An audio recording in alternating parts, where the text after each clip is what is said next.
Assalamualaikum warahmatullahi wabarakatuh. Jumpa kembali dengan Begawan Guru Channel.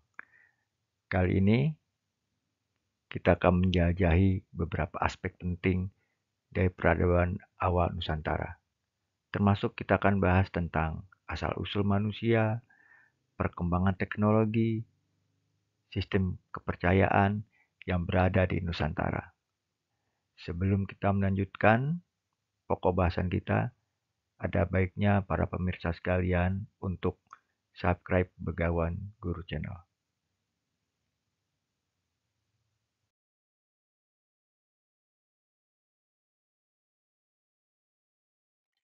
Nusantara yang kini kita kenal sebagai Indonesia merupakan suatu wilayah kepulauan yang kaya akan sejarah. Jauh sebelum catatan sejarah tertulis ada, Nusantara telah menjadi rumah bagi berbagai kelompok manusia dengan peradabannya yang unik.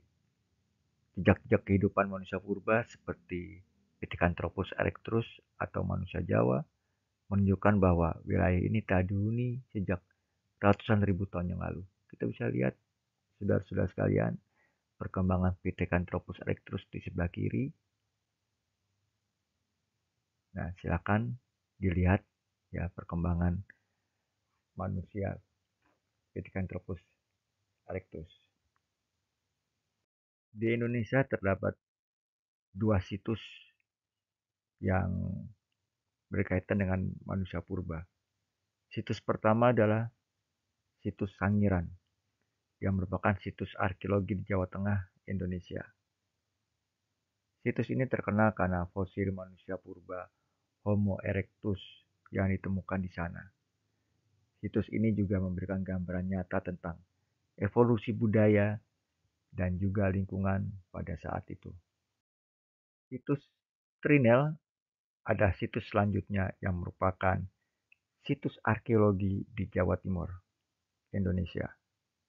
Situs ini terkenal karena fosil Pithecanthropus erectus yang ditemukan oleh Eugene Dubois pada tahun 1891.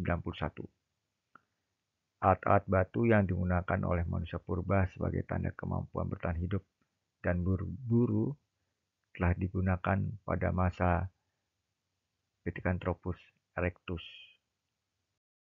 Masyarakat prasejarah sebagian besar adalah pemburu dan pengumpul. Mereka hidup secara nomaden, yang artinya berpindah-pindah untuk mencari makanan, seperti buah, akar, dan binatang. Sistem sosial didasarkan pada kelompok kecil dengan hubungan yang erat. Berikutnya adalah zaman Neolitik sekitar 3000 sebelum Masehi, menandakan suatu perubahan besar dalam pola hidup manusia di Nusantara, seperti mulai bercocok tanam dan memelihara hewan, yang memungkinkan mereka untuk menghasilkan makanan sendiri, hidup menetap, menggunakan alat-alat batu yang dihaluskan. Munculnya pertanian dan permukiman tetap mengubah secara drastis cara manusia hidup. Hal ini menyebabkan peningkatan populasi, perkembangan teknologi, dan pembentukan masyarakat yang lebih kompleks. Zaman Neolitikum merupakan periode penting dalam sejarah manusia yang menandai langkah besar menuju peradaban yang lebih maju. Para pemirsa sekalian bisa melihat alat-alat batu yang digunakan oleh manusia purba sebagai tanda kemampuan bertahan hidup dan berburu. Buatan mereka semakin halus dan semakin sempurna. Masyarakat Neolitikum di Nusantara mengalami perubahan signifikan dalam pola hidup dan kebudayaan. Berikut adalah beberapa aspek penting mengenai masyarakat Neolitikum di Nusantara. Pertama, peralatan batu yang digunakan mulai diasah dan halus. Kemudian mereka mulai menetap. Tidak lagi nomaden, tapi mereka menetap di suatu tempat. Kenapa mereka bisa menetap? Karena mereka sudah mengalami perubahan Dari food gathering atau mengambil makanan, mereka mulai menuju ke food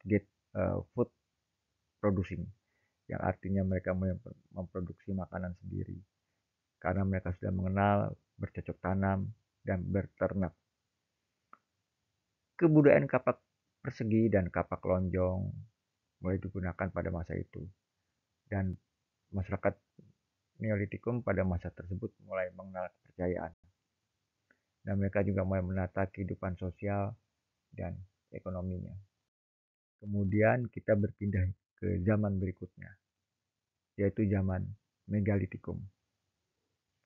Zaman Megalitikum merupakan periode prasejarah di mana manusia mulai membuat dan menggunakan bangunan-bangunan besar dari batu. Di Indonesia, periode ini memiliki ciri khas tersendiri dan meninggalkan jejak yang masih bisa ditemukan hingga kini. Peninggalan zaman Megalitikum di Indonesia bisa berupa menhir, dolmen, punden berundak, peti batu, waruga, sarkofagus, dan arca megalitik. Seperti kita lihat di situs Megalitikum Gunung Padang, Cianjur, kita banyak sekali melihat batu-batu yang sangat besar yang sudah halus dibuatnya. Begitu juga di beberapa tempat di Indonesia, ya kita bisa menemukan menhir dan dolmen. Animisme dan dinamisme merupakan dua kepercayaan kuno yang memiliki akar kuat dalam budaya Indonesia. Keduanya berkaitan dengan keyakinan akan adanya kekuatan gaib yang mempengaruhi kehidupan manusia. Animisme adalah kepercayaan bahwa setiap benda, baik benda mati maupun benda hidup, memiliki roh atau jiwa. Contohnya, mereka punya keyakinan bahwa pohon besar memiliki roh penjaga arwah para leluhur. Jadi, zaman sekarang pun masih ada kepercayaan tersebut. Contoh misalnya melihat suatu pohon yang besar sekali, masyarakat sekitar punya keyakinan bahwa pohon tersebut ada penunggunya. Kemudian dinamisme, ada satu kepercayaan bahwa segala sesuatu memiliki kekuatan atau energi gaib. Contoh kekuatan ini dapat berasal dari benda-benda alam seperti gunung, sungai, atau batu, ataupun dari benda-benda buatan manusia. Bagaimana menurut kalian kalau dengan batu cincin atau keris, apakah termasuk? Coba dipikirkan ya. Pada zaman Mesolitikum, struktur sosial masyarakat mengalami perkembangan signifikan dibandingkan zaman sebelumnya. Paleolitikum. Berikut adalah beberapa poin penting mengenai struktur sosial pada masa tersebut. Terjadinya peningkatan kompleksitas kelompok, mulai ada pembagian kerja, mulai adanya pemimpin dalam satu kelompok, mulai ada kehidupan semi-detenter, dan peningkatan kepadatan penduduk. Secara keseluruhan, struktur sosial zaman Mesolitikum menunjukkan langkah penting dalam evolusi masyarakat atau manusia.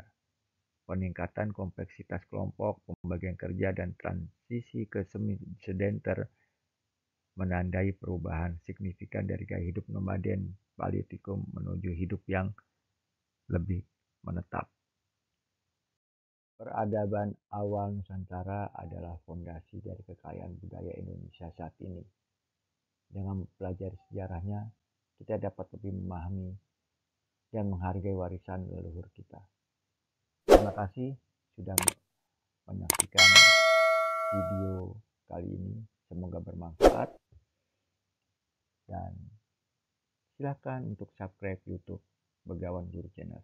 Terima kasih dan sampai jumpa pada video selanjutnya.